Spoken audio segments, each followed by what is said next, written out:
Hi, my name is Kim Fyke, and unlike a lot of people that had to come to this school, I chose to because my mother died when I was 8 years old. My dad didn't know how to take care of me, and he was a white man. Um, I came down here with my older sister to go visit her children who were here, and I thought it was a good place to be, so I decided I wanted to be here. So my sister and my father worked it out. I'm not sure how, but I got to stay.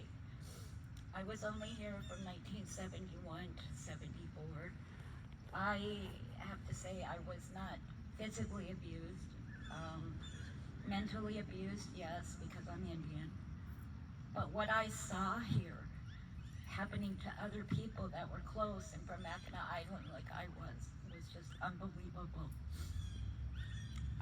Halloween was the worst day of the year for me.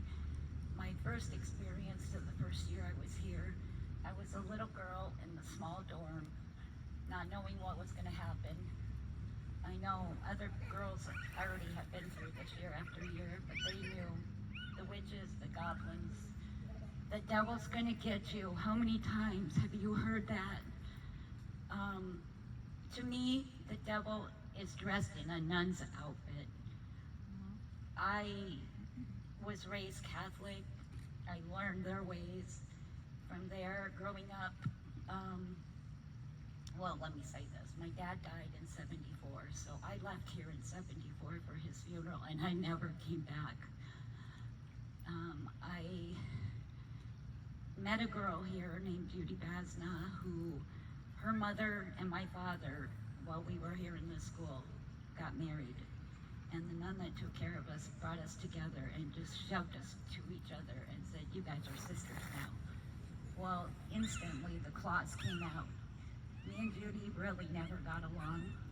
I got along with her brothers, but not her. And I think it was because of the way we were brought together as stepsisters. I'm the youngest of 10. My dad's only, but my mother's 10th child. 8 of us attended this school. My oldest 3 sisters that are in their 80s now say this kind of stuff didn't happen to them. I can only imagine that it was the different nuns that took over the place and changed and came and gone. Because I can't believe that they didn't go through what us kids went through.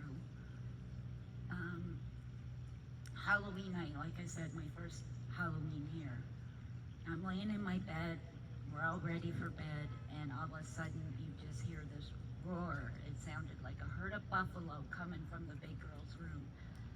They came running so fast and hard, and so many of them, that they came through the nuns' quarters into the little girls' quarters and ripped the sink right off the wall. That's how hard they came running through, screaming and yelling and crying, and I didn't know what to do, so I just like laid in my bed still as I could be, covered up and pretending I'm not there. And then it started to quiet down, and I, peek out of the covers, and what I saw come rolling out from the bed next to me was this big black object. It rolled under my bed and started pushing me. And I sat there trying to be as still as I could, not saying a word. And I was so scared. And every Halloween we had to go through this. We'd go into the dining room, we'd have dinner. And in the meantime, they obviously were out there pouring the devil's powder all the way up the stairway to the 3rd floor. And we were told, don't touch it or the devil would get you. So you imagine all these little girls holding the railing and trying to step on the sides of the thing and not touch the powder, and it was all over our bedroom. Our bedrooms were destroyed. We had to go look for our mattresses and our dressers and our clothes and get it all put back in place before we could go to bed. Like Mary or Marilyn had mentioned, they would take us in a truck, just the girls, and drop us off in the cemetery somewhere up over in there, and make us find our way back to the school in the dark. I was with Tina Rapley when she fell on a tombstone and cut her knee wide open. By the time we got back, the blood had been dried on her leg, and they refused to take her for stitches.